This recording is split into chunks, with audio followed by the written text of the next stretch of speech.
नमस्कार। क्या आप जानते हैं कि शास्त्रों में सावन के पावन महीने में 3 प्रकार की स्त्रियों को शिवलिंग पर जल अर्पित न करने की मर्यादा क्यों बताई गई है और इसके पीछे भगवान शिव का क्या गूढ़ आध्यात्मिक रहस्य छिपा है। एक बार यही प्रश्न कैलाश पर्वत पर माता पार्वती के मन में भी उठा, जब वे गंभीर मुद्रा में भगवान भोलेनाथ के समीप बैठी थी। माता पार्वती ने अत्यंत विनम्रता पूर्वक हाथ जोड़कर पूछा कि हे महादेव, सावन में वे 3 स्त्रियां कौन सी है जिन्हें जलाभिषेक से बचना चाहिए और इसके पीछे क्या कारण है, ताकि संपूर्ण संसार इस सत्य को जान सके। भगवान शिव ने मंद मंद मुस्कुराते हुए उत्तर दिया कि देवी, यह विषय केवल नियमों का नहीं बल्कि श्रद्धा, शुद्धाचार और धर्म की मर्यादा का है। बिना कारण कोई नियम नहीं बनता और इसे भली भांति समझाने के लिए महादेव ने एक प्राचीन कथा सुनानी प्रारंभ की।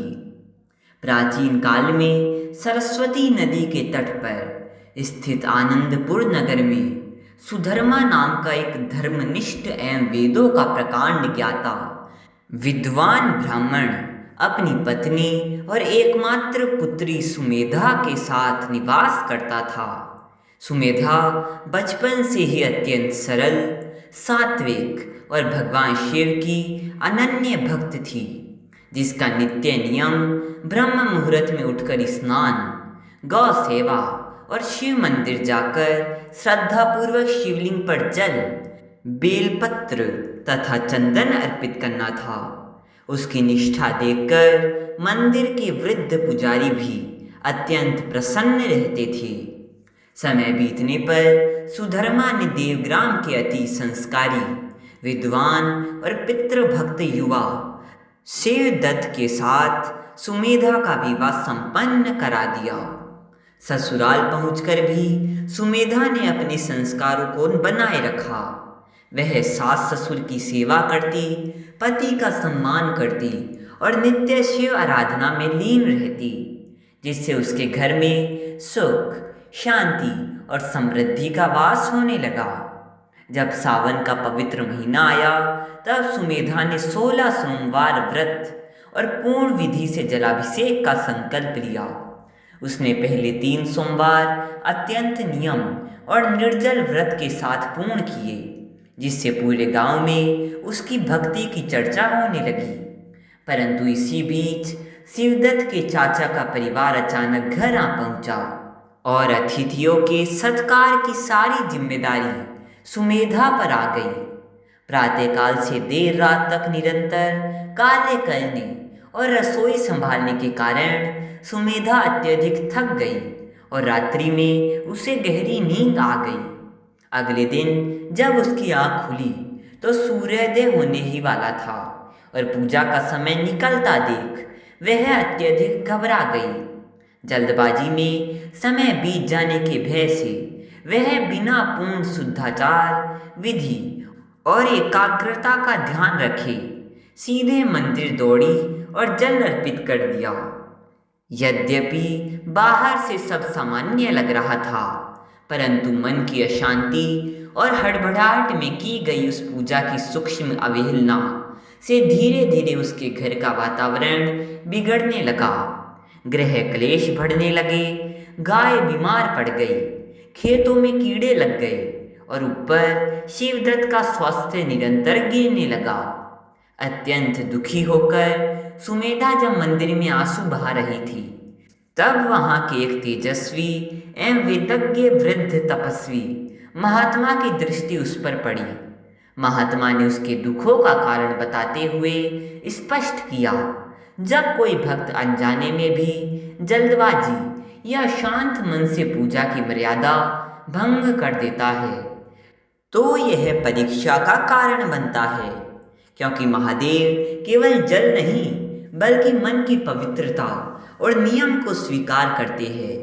अपनी भूल का एहसास होते ही सुमेधा ने सच्चे हृदय से पश्चाताप किया और महात्मा के निर्देशानुसार एक वर्ष तक कठोर नियम, ब्रह्म मुहूर्त, स्नान, महामृत्युंजय मंत्र जाप, गौ सेवा और निर्धनों को अन्न दान का संकल्प लिया। शिवदत्त के निरंतर बिगड़ते स्वास्थ्य के बावजूद सुमेधा का विश्वास नहीं डिगा और उसने सावन के अंतिम सोमवार को अपना निर्जल व्रत पूर्ण किया। उसकी अटूट साधना से प्रसन्न होकर मंदिर के गर्भगृह में दिव्य प्रकाश फैला और शिवलिंग से एक बेलपत्र स्वतः गिर पड़ा, जिसे महात्मा ने महादेव का दिव्य प्रसाद मानकर शिवदत्त को ग्रहण कराने को कहा। जैसे ही सुमेधा ने वह बेलपत्र अपने पति को खिलाया, शिवदत्त का तेज लौट आया। उनका रोग चमत्कारिक रूप से ठीक हो गया और परिवार के सभी कष्ट समाप्त होकर पुनः सुख समृद्धि लौट आई।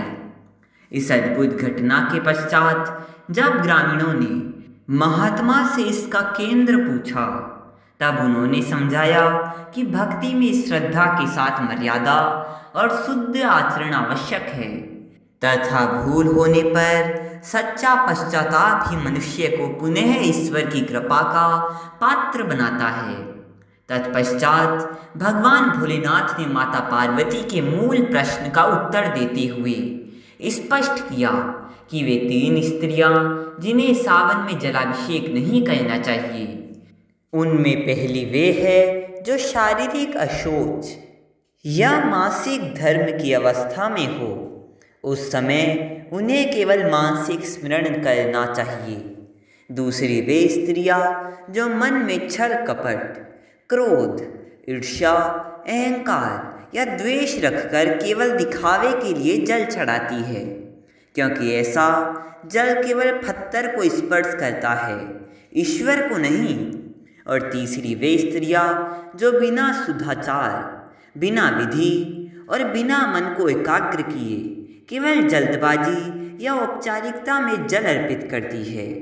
महादेव ने कहा कि जो भक्त इन मर्यादाओं को समझकर श्रद्धा, पवित्रता और नियम पूर्वक आराधना करता है, उसके जीवन की समस्त बाधाएं दूर होती है और उसे सुख, शांति तथा परम सत्य के पथ पर आगे बढ़ने की अक्षय शक्ति प्राप्त होती है।